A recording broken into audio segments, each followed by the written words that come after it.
তো কালো ধোয়া রাস্তায় তো স্বাস্থ্যের জন্য ক্ষতিকর। জন্য তো আমাদের শরীরের অনেক ক্ষয়ক্ষতি হয়, শ্বাসকষ্ট হয়, তারপরে ক্যান্সারের ঝুঁকি বাড়ে।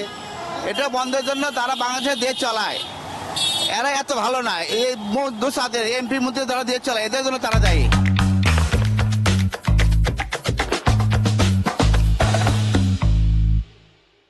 ফিচার 360 পথের প্যাচাল আপনাদের সবাইকে স্বাগত।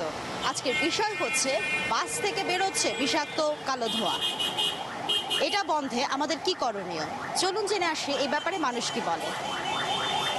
এটা বিভিন্ন কারণে হয়। কালো ধোঁয়াটা ইঞ্জিন যদি পুরাতন হয়, পিস্টন রিং যদি ক্ষয় হয়ে যায়, এরপর মোবিল যদি পুরাতন মোবিল থাকে গাড়িতে, তো পিস্টন যদি দুর্বল হয়ে যায়, রিং ক্ষয় হয়ে যায়, তখন এইটা কালো ধোঁয়াটা হয়।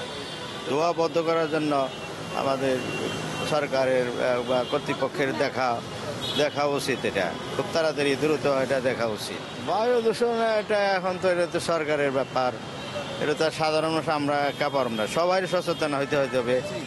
ঢাকা শহরে কালো ধোঁয়ার মূল কারণ বাংলাদেশে যে গাড়ি ঘোড়া চলে সেগুলো পোড়া মোবিল দিয়ে চলে, পোড়া মোবিল বা পুরাতন জিনিস দিয়ে চলে।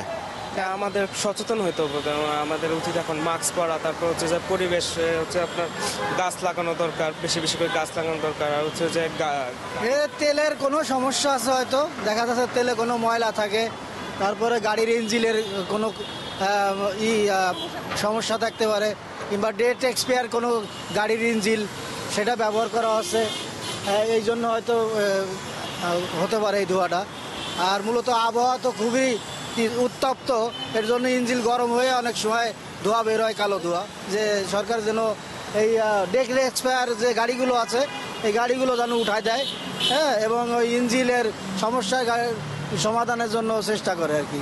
এটা ওরা মানে ইঞ্জিনগুলা নিয়ে পুরাতন, যেটা মেরামত করে ওরা চালায়া মানে পুরা শহরটাকে পরিবেশ দূষণ করে ফেলাইতেছে।